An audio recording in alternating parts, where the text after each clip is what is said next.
이제 사도신경으로 우리의 신앙을 고백하며 청소년교회 주일 예배를 하나님께 드리겠습니다. 나는 전능하신 아버지 하나님, 천지의 창조주를 믿습니다. 나는 그의 유일하신 아들, 우리 주 예수 그리스도를 믿습니다.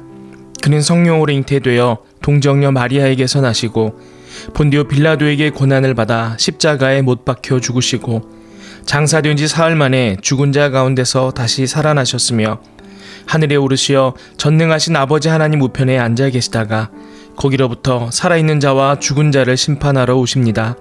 나는 성령을 믿으며 거룩한 공교회와 성도의 교제와 죄를 용서받는 것과 몸의 부활과 영생을 믿습니다. 아멘.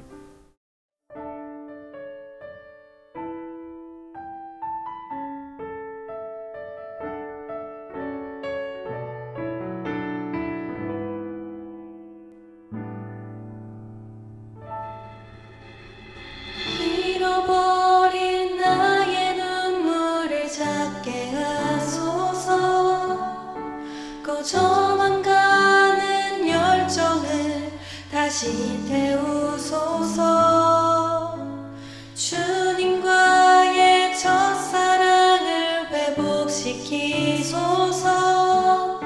주 발 앞에서 무릎으로 부르짖게 하소서. 찬양할 때 내 영이 춤추게 하소서. 내 삶으로 주의 영광을 드러내게 하소서. 예배할 때 내 영이 기쁘게 하소서. 내 온몸이 주의 향기로 가득하게 하소서.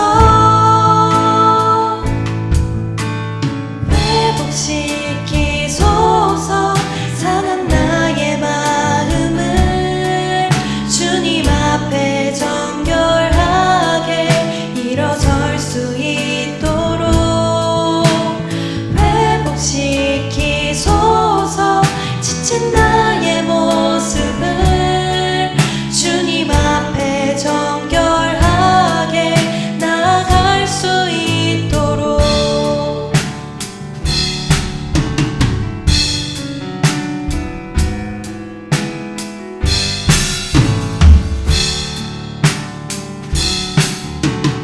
찬양할 때 내 영이 춤추게 하소서. 내 삶으로 주의 영광을 드러내게 하소서. 예배할 때 내 영이 기쁘게 하소서. 내 온몸이 주의 향기로 가득하게 하소서.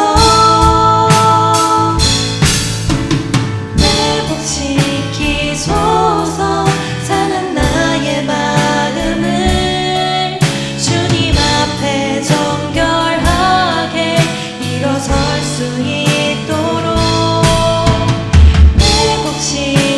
회복시키소서.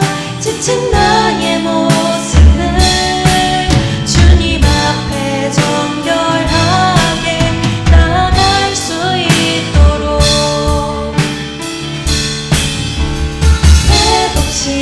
회복시키소서. 상한 나의 마음을 주님 앞에 정결하게 일어설 수 있도록 회복시키소서. 지친 나의 모습을 주님 앞에 정결하게 나아갈 수 있도록 주님 앞에 정결하게 나아갈 수 있도록.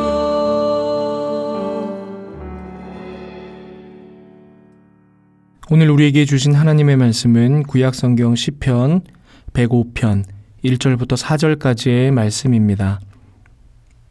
하나님의 말씀을 봉독합니다. 여호와께 감사하고 그의 이름을 불러 아뢰며 그가 하는 일을 만민 중에 알게 할지어다. 그에게 노래하며 그를 찬양하며 그의 모든 기이한 일들을 말할지어다. 그의 거룩한 이름을 자랑하라. 여호와를 구하는 자들은 마음이 즐거울지로다. 여호와와 그의 능력을 구할지어다. 그의 얼굴을 항상 구할지어다. 아멘.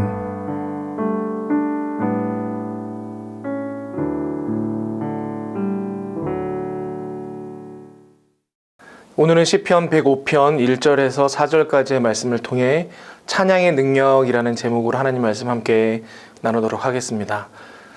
여러분, 찬양은 무엇입니까? 찬양은 하나님의 영광을 선포하는 것입니다. 또 찬양은 하나님의 은혜를 감사하는 것입니다. 여러분, 찬양을 곡조 있는 기도다 이렇게 말하죠. 그 기도에 음과 박자가 붙어 있는 거죠. 곡조가 붙어 있는 기도다. 그렇게 말들을 하거든요. 여러분, 감사하고 영광 올려드릴 때만 찬양을 하는 것이냐? 그렇지 않습니다. 우리가 애통하는 가운데 있을 때, 고난 가운데 있을 때, 괴로운 중에 있을 때에도 우리의 마음을 하나님 앞에 토로하며 찬양할 수 있습니다. 시편에 가장 많은 시편을 쓴 저자 다윗이거든요. 근데 상당수의 이 시편들이 다윗이 괴로운 중에 있을 때 그의 아픈 마음을 하나님 앞에 토로하며 지은 시들이에요. 여러분, 찬양은 우리 아픈 마음을 하나님 앞에 토로하고 또 아릴 수 있는 마음의 고백이기도 합니다. 또 찬양은 하나님의 신실하심을 노래함으로 또 우리로 하여금 하나님께 더 의지하게 하는 능력이 있습니다. 여러분에게 있어서 찬양은 어떤 의미가 있습니까? 저는 그렇게 생각을 해요. 찬양의 진짜 능력은 무엇이냐? 우리에게 있어서 열매를 거두게 하는 그 능력은 무엇이냐? 우리가 우리 입술로 하나님을 노래할 때, 하나님의 성품과 하나님의 영광과 하나님의 하신 일을 노래할 때 우리의 영이 하나님을 찬양하게 되고 그 고백이 다시금 우리 안에 들어와 우리의 믿음을 확신으로 차게 만드는 능력이 있다. 저는 그렇게 생각합니다. 여러분, 그런 찬양이 있죠. 찬양하라 내 영혼아, 찬양하라 내 영혼아, 내 속에 있는 것들아 다 찬양하라. 여러분, 이 찬양 아십니까? 저는 이 찬양을 굉장히 좋아하는데요. 혼자 하나님 앞에 찬양하며 기도하는 자리에 들어서면 저는 이 찬양을 많이 부릅니다. 이 안에 있는 가사가 어떻게 돼 있죠? 찬양하라. 누구에게 명령하고 있는 거예요? 내 영혼아, 내 속에 있는 것들아 다 하나님을 찬양하라. 지금 하나님을 높이며 하나님 앞에 찬양하지만 동시에 내 영혼에게, 내 속사람에게 요구하는 거예요. 왜 요구할까요? 우리가 찬양할 아직 마음이 되어 있지 않기 때문에. 언제 그럴까요? 여러분, 힘든 중에 있을 때, 고통 중에 있을 때, 감사가 나오지 않을 때 여러분 찬양이 잘 안 됩니다. 그럴 때 여러분들 이 찬양으로 한번 하나님께 찬양을 드리며 나아가 보세요. 그러면 여러분 그 찬양하며 여러분 속사람이 하나님 앞에 나와 찬양하는 경험을 하게 됩니다. 그러면 찬양 중에 우리가 어떤 것들을 발견하게 됩니까? 하나님의 영화로움을 다시금 확인하게 돼요. 지금까지 나를 인도하셨던 하나님의 은혜를 돌아보게 돼요. 앞으로도 변함없이 동일한 은혜와 사랑으로 나를 이끌어 주실 그 하나님의 신실하심이 다시 한번 내 마음에 확신으로 다가오게 됩니다. 그래서 우리가 찬양을 할 때 어떤 일이 일어나게 되냐면요, 찬양을 하면 내 영혼이 하나님을 마주하게 됩니다. 여러분, 찬양하는 중에 내 영혼이 하나님을 마주하게 되면 어떤 일이 일어납니까? 하나님의 영광을 경험하게 되고 하나님의 승리를 경험하게 됩니다. 그래서 우리가 담대해질 수 있어요. 여러분이 두려운 가운데 있을 때, 떨리는 가운데 있을 때 하나님을 찬양해 보세요. 그 하나님의 영광과 하나님의 승리가 여러분의 것이 되는 것을 경험할 수 있게 됩니다. 우리 사도행전 16장에 보면 바울과 실라가 빌립보 성에서 전도하다가 이제 좀 억울한 일을 당해서 감옥에 갇히는 일이 발생합니다. 감옥에 갇혔을 때 어떠한 일이 일어났느냐? 아주 재밌는 일이 있었어요. 여러분, 처음 감옥에 들어가면 원래 감옥에 들어온 첫날 밤은 마음이 평화로운 사람은 없죠. 다 억울합니다. 내가 감옥에 들어올 사람이 아닌데 왜 내가 이곳에 잡혀왔는지 모르겠다. 막 억울해하고 토로하고 소리를 지르고 경우에 따라서는 스스로 자학적인 행위를 하기도 하고 막 그런 일들이 일어난단 말이죠. 바울과 실라가 처음 감옥에 들어왔던 그날 밤에도 미리 들어와 있었던 죄수들, 간수들 모두가 바울과 실라에게도 그러한 일이 일어날 거라고 기대했을지도 모르겠습니다. 근데 그날 밤에 바울과 실라가 투옥되어 감옥에 있는 동안 무엇을 했습니까? 사도행전 16장 25절에 이렇게 기록하고 있어요. 한밤중에 바울과 실라가 기도하고 하나님을 찬송하매 죄수들이 듣더라. 보통 사람들은 하지 않는 것인데 바울과 실라는 기도하며 무엇을 했다고요? 하나님을 찬송했습니다.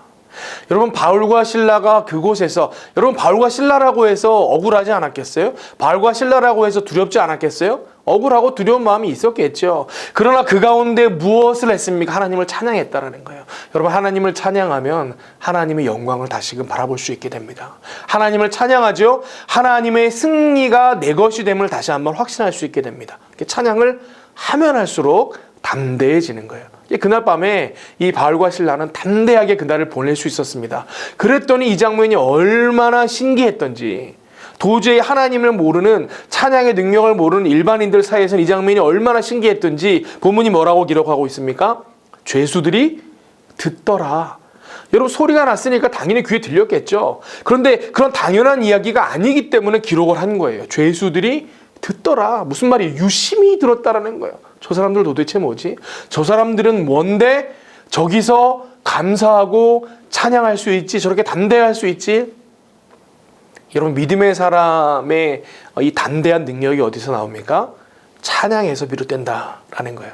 여러분이 어려운 일을 만나고 힘든 일을 만나고 괴로운 일을 만났을 때, 여러분이 외로움 중에 있을 때 한번 하나님을 찬양해 보시기를 바랍니다. 찬양 가운데 능력이 임하게 될 줄로 믿습니다. 두 번째는 여러분, 찬양함에 어떤 내용이 있습니까? 하나님의 신실하심과 인도하심을 노래하는 내용들이 있어요. 나는 지금 어려운 중에 있을 때 하나님의 신실하심과 인도하심이 찬양이 안 돼요. 그런데 여러분, 찬양은 이미 만들어져 있는 곡조와 가사가 있잖아요. 그 가사를 놓고 하나님을 찬양하는 거예요. 찬양하고 그러다 보면 내 영혼이 하나님을 찬양하는 일을 경험하게 돼요. 그러다 보면 찬양의 가사가 내게 묵상이 되어집니다. 그러다 보면 어떤 일이 생각나느냐? 맞아, 우리 하나님 지금까지 나를 인도하시는 하나님이시지. 우리 하나님이 인도하셨으니까 내가 지금 이 자리에 있는 것이지. 우리 하나님은 신실하신 하나님이야. 맞아, 앞으로의 나의 삶도 우리 하나님께서 인도하실 거야. 책임지실 거야. 변함없이 동일한 은혜로 함께 하실 거야. 여러분, 그 마음으로 고백할 수 있게 된다라는 것입니다. 여러분, 우리가 고난 중에 찬송하죠. 위로를 얻습니다. 고난 중에, 어려운 중에 찬송하죠. 우리가 용기를 얻을 수 있습니다. 여러분, 가장 많은 시편을 쓴 다윗이 어려운 중에 있을 때, 고난 중에 있을 때 많이 하나님을 노래했다 그러잖아요. 시편 119편 67절 71절에 이렇게 기록되어져 있습니다. 67절입니다. 고난당하기 전에는 내가 그릇 행하였더니 이제는 주의 말씀을 지키나이다. 고난이 없을 때는 내가 잘 몰랐는데 고난 당하고 나서 보니까 이제야 하나님 말씀을 알게 되고 하나님 말씀을 지킬 수 있게 되었습니다 라고 찬송하는 거죠. 71절에 이후에 또 이렇게 나옵니다. 고난당하는 것이 내게 유익이라. 이로 말미암아 내가 주의 율례들을 배우게 되었나이다. 고난 중에 있을 때 하나님을 찬양하며 깨닫게 되는 거예요. 맞습니다, 하나님. 하나님의 말씀이, 하나님의 율법이 내게 있었습니다. 그런데 내가 고난 밖에 있을 때는 몰랐는데 고난 당하고 나니까 다시금 하나님의 말씀에 능력이 있음을 깨닫게 됩니다. 하나님의 말씀에 더 집중하게 됩니다. 하나님의 말씀에 순종하게 됩니다. 깨달음이 있게 되었다라는 거예요. 고난이 유익이구나 알게 되었다라는 거예요. 무엇을 하다가 알게 된 것입니까? 찬양하다가. 여러분, 찬양의 능력이 있습니다. 오늘 함께 찬양의 능력에 대해서 말씀을 나누었습니다. 여러분, 찬양할 때 하나님의 영광과 승리를 경험하게 되고 그래서 담대해질 수 있습니다. 여러분, 찬양할 때 하나님의 신실하심과 인도하심을 다시금 확인하고 경험할 수 있습니다. 그래서 여러분, 위로받을 수 있고 용기를 얻을 수 있습니다. 오늘 함께 예배하는 모든 청소년 교회 친구들 가운데 찬양의 은혜가 회복되기를 바랍니다. 아침에 일어나서 찬양하고 낮에 여러분의 일상 중에 틈만 나면 하나님을 찬양하고 여러분 잠자기 전에도 하나님을 찬양하고 예배 자리에서만 찬양하는 것이 아니죠. 여러분의 일상이 찬양으로 가득 채워질 때 여러분 안에 담대함과 위로와 용기가 회복되어질 줄로 믿습니다. 함께 기도하겠습니다. 하나님, 오늘 함께 예배하며 하나님 찬양함에 능력이 있음을 다시금 배우게 하시니 감사합니다. 우리의 삶 가운데 하나님을 찬양할 수 있는 은혜가 있기를 원합니다. 찬양이 회복되어지기를 원합니다. 찬양함으로 인해 더욱 담대하고 용기를 얻을 수 있는 능력의 백성 되게 하여 주시옵소서. 감사드리며 이 모든 말씀 예수 그리스도의 이름으로 기도하옵나이다. 아멘. 이제는 우리 주님 예수 그리스도의 은혜와 하나님의 사랑과 성령님의 교통하심이 하나님을 찬양함에 능력이 있음을 고백하며 삶 가운데 찬양하는 믿음의 사람으로 살겠노라 결단하는 모든 믿음의 백성들 머리 위에, 이들의 삶의 여정 위에 이제로부터 영원토록 함께 하시기를 간절히 축원하옵나이다. 아멘.